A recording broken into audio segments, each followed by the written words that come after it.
안녕하세요. 이번 시간이 로지스틱 리그레션의 마지막 시간이 될 것 같은데요. 왜냐하면 뒤이어 소개해드릴 딥러닝에서 더 좋은 성과가 났기 때문이죠. 그래서 임시적으로 사용하던 로지스틱 리그레션은 이제 놓아주기로 했습니다. 우리가 지난 시간에 살펴봤듯이 로지스틱 리그레션은 분명 좋은 클래시피케이션 모델이지만 한계가 분명히 존재합니다. 그래서 그 문제를 해결하기 위해 딥러닝이 등장한 거죠. 뉴럴 네트워크가 등장했던 것입니다. 그래서 최종적으로 우리는 딥러닝으로 가야 된다고 생각을 하고 있었죠. 그래서 로지스틱 리그레션은 중간다리 역할을 하고 최종적으로 우리는 딥러닝으로 넘어가야 했습니다. 그 중간 과정 속에서 저는 임시적으로 로지스틱 리그레션 모델을 사용했는데요. 제가 마지막에 올려드렸던 영상에서 만들었던 것보다 조금 더 성능이 개선되었습니다. 그 부분을 마지막으로 브리핑을 해드리고 다음부터는 딥러닝으로 넘어가도록 하겠습니다. 먼저 임포트를 해주고 우리가 원래 하던 대로 CSV 파일을 불러옵니다. 그리고 수익률이 0보다 크면 1, 0보다 작으면 0, X랑 Y를 할당해주고 트레인 테스트를 나누고 스케일링을 합니다. 그런 다음에 모델을 만들고 스코어를 계산을 하면 훈련 세트 점수 0.66, 테스트 세트 점수 0.56이 나오는데요. 컨퓨전 매트릭스를 보면 우리가 유의미한 것을 발견할 수 있습니다. 이전보다 개선된 부분을 찾을 수 있는데요. 그 부분은 바로 여기입니다. 그동안의 히스토리를 간단하게 요약하면 맨 처음 모델을 만들었을 때는 그냥 전부 다 손실 본다고 예측을 했었죠. 이쪽을 예측하는 것은 없었습니다. 그렇게 하면은 절반 이상은 맞출 수 있죠. 왜냐하면 전체 데이터 셋의 비율을 보면 손실이 더 많았기 때문에 손실로만 예측하면은 스코어가 50 초과를 할 수 있습니다. 하지만 우리가 원하는 모델은 그게 아니었죠. 그래서 수익인 것도 예측할 수 있는 모델을 만들었는데 그 과정에서 규제를 완화를 해줬습니다. 그래서 더 복잡한 모델을 만들었는데 그 모델도 한계가 있었던 것은 수익이라고 예측을 했는데 실제로 손실인 경우가 더 많았죠. 2배 더 많았습니다. 거기까지가 지난 마지막 영상입니다. 그런데 제가 피처들을 몇 개 더 추가를 해주니까 의미 있는 피처였던 것입니다. 그랬더니 수익인 걸 맞추는 빈도가 더 높아졌습니다. 이 부분이 현재 최종적으로 더 개선된 부분이고요. 보면은 수익이라고 예측했는데 실제 수익인 경우가 4가지고 틀렸을 경우가 2가지죠. 2배 더 잘 맞췄습니다. 그 결과 최종적으로 손실일 때 손실로 맞추는 게 더 많고 수익일 때 수익을 맞추는 것도 더 많아졌습니다. 그러니까 우리가 처음에 목표하던 대로 이쪽을 더 많이 맞추고 이쪽을 더 많이 맞추는 쪽으로 개선이 된 겁니다. 여기서 조금씩 더 파인 튜닝 하다 보면 더 많이 맞추겠죠.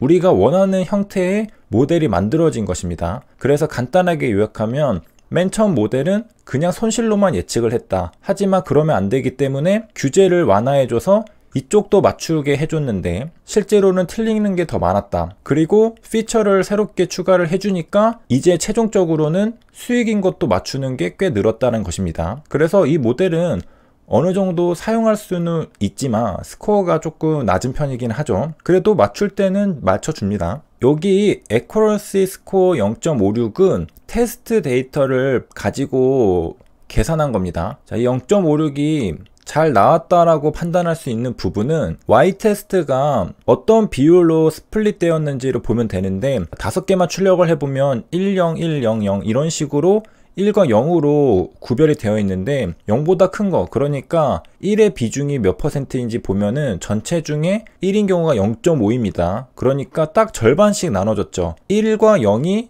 절반씩입니다. 그것을 예측을 했는데 스코어가 0.56이죠. 만약에 손실로만 예측을 했다면 스코어는 0.5가 나왔을 겁니다. 하지만 이렇게 수익인 것을 맞춘 경우도 있었기 때문에 조금 더 올라갔죠. 그래서 0.56이 된 겁니다. 그러니까 잘 맞췄죠. 우리가 그냥 한쪽으로만 예측하는 것보다 이렇게 수익일 때는 수익인 걸 맞춰주는 게 있으니까 더 스코어가 높아졌다는 겁니다. 그러니까 잘 맞춘다고 볼 수 있겠죠. 그래서 여기까지 의미 있는 결과를 어느 정도 달성을 했다고 볼 수 있겠습니다. 하지만 아직은 갈 길이 멀죠. 왜냐하면 스코어가 그래도 0.56이거든요. 0.7, 0.8 정도까지는 돼야지 안전하게 사용할 수 있죠.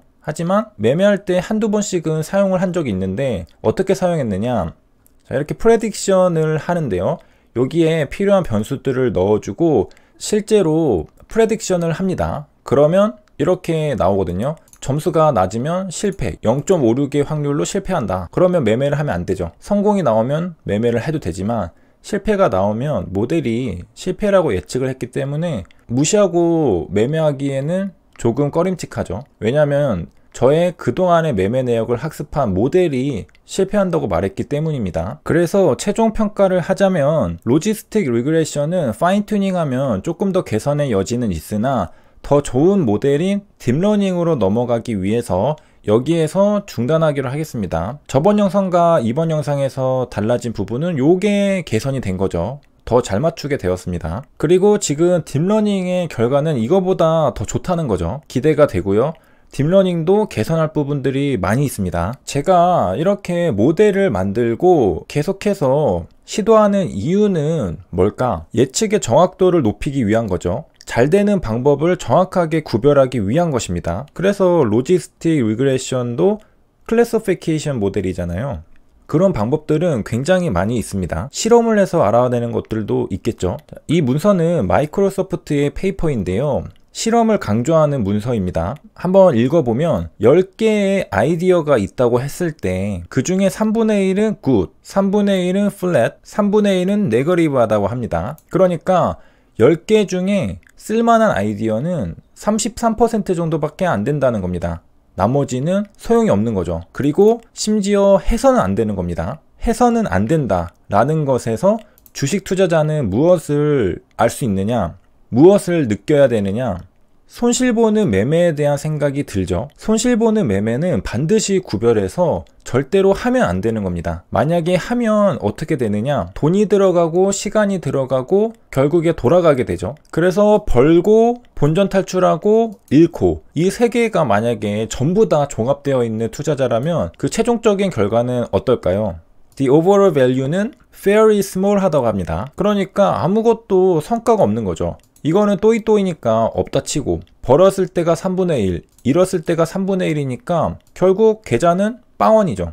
계좌가 우상향하기 위해서는 이 네거티브한 부분이 없어야 된다는 겁니다. 그래서 만약에 이 10 아이디어스 중에 석세스풀한 것들을 남기고 픽한다는 거죠. 이 성공적인 아이디어들만 픽을 하고 나머지는 다 버리면 어떻게 될까? 그 benefit은 will be significant 하다는 거죠. 심지어 실험을 하는 게 코스트가 많이 들다 하더라도 굉장한 효과를 볼 수 있다는 겁니다. 그래서 이 bad feature를 빨리 찾아내고, 빨리 찾아낸다는 것은 빨리 실험하고 빨리 연구해서 fail을 빨리 한다는 거죠. fail fast 한다는 거죠. 빠르게 실패한다는 거죠. 그래서 일단 걸러낸다는 겁니다. 빠르게. 그런 것들이 결국에는 우리의 머니, 타임을 세이브 시켜줄 수 있다는 겁니다. 그리고 정말 중요한 것들에 포커스 온 할 수 있게 도와준다는 거죠. 그렇기 때문에 굉장히 중요한 아이디어라고 볼 수 있겠습니다. 우리가 10개의 아이디어가 있다. 우리의 매매 기법이 사실 여러 개가 있습니다. 한 사람이 똑같은 매매만 계속 반복하는 경우는 별로 없습니다. 각자가 사용하는 매매 기법들이 적어도 두세 개는 될 겁니다. 많으면 한 10개 정도 될 수 있겠죠. 내동매매도 포함해서 말이죠. 여러 가지 진입 방법들이 있을 겁니다. 예를 들어 그 중에서 3분의 1은 좋고 3분의 1은 또이또이 그냥 본전 탈출하고 나머지 3분의 1은 손실을 본다. 이런 경우에는 제대로 계좌가 우상향을 못한다는 말입니다. 결국 네거티브한 부분을 제거해줘야 되는데 그 제거를 해주는 방법들이 여러 가지가 있죠. 시장에 알려져 있는 것대로 매매 복귀를 통해서 제거를 해주는 법도 있고, 그런 경우에는 내가 알고 있는 경우죠. 사실은 마이크로소프트도 이 엑스페리먼트를 강조한 이유가 자기들도 모르기 때문에 엑스페리먼트를 한다는 거잖아요. 이게 알면은 다행입니다. 알면은 진짜 자기 의지를 갖고 제거를 하면 되니까. 근데 이게 모르니까 제거를 못하는 거죠. 그게 문제인 건데, 심지어 그 똑똑한 마이크로소프트도 모릅니다. 그래서 실험을 통해서 알아내는 것이고, 주식 투자자들도 별반 다르지 않을 겁니다. 내가 사실은 손실보는 매매인데도 계속 반복하는 경우가 있을 겁니다. 왜냐? 몰라서. 그렇기 때문에 실험을 통해서 알아내거나 자기의 매매 내역을 분석해서 알아내야 하죠. 어떤 것들이 잘못됐는지, 저 같은 경우에는 머신러닝을 이용하려고 하는 거고요. 그리고 특히 딥러닝으로 넘어가면 피처 엔지니어링을 안 해도 됩니다. 그게 간편하죠. 그리고 심지어 사람이 인식하지 못하는 패턴도 컴퓨터는 알 수가 있거든요. 나는 이게 왜 손실 보는지 수익 보는지는 몰라도 컴퓨터가 하지 말라면 안 하면은 이상하게 위험을 잘 피해가네, 이렇게 되는 거죠. 컴퓨터가 하라고 하면은 이게 해도 되는 건가 해서 했더니 또 잘 되고, 이렇게 되기 때문에 제가 못 보는 것을 컴퓨터가 보게 하려고 저는 딥러닝으로 넘어가려고 하는 거고요. 그러니까 저를 못 믿는 거죠. 사람의 지능은 한계가 있으니까 컴퓨터가 사람보다 더 잘한다고 믿는 거죠. 저의 지능을 확장시키는 겁니다. 자동차가 사람의 다리를 확장시켰듯이 컴퓨터는 사람의 뇌를 확장시킨다고 생각합니다. 나의 확장된 도구죠. 나의 지능을 더 강화시켜주는 게 컴퓨터라고 믿고 있습니다. 그래서 요약하면은 잘한 것을 채택하고 못한 것을 버리면 그 영향력은 매우 큽니다. 마이크로소프트도 내부적인 페이퍼를 통해서 알고 있었고, 그리고 조금만 생각해보면 당연한 거죠. 하지만 실제로 실천하는 사람은 별로 없고, 마이크로소프트에서도 그런 사람들이 없었기 때문에 문화적으로 이런 분위기를 만들어주기 위해서 EXP 팀이 만들어졌었습니다. 그러니까 그 똑똑한 사람들도 이런 당연한 사실들을 잊고 지내고 또 실천하기가 어렵다는 거죠.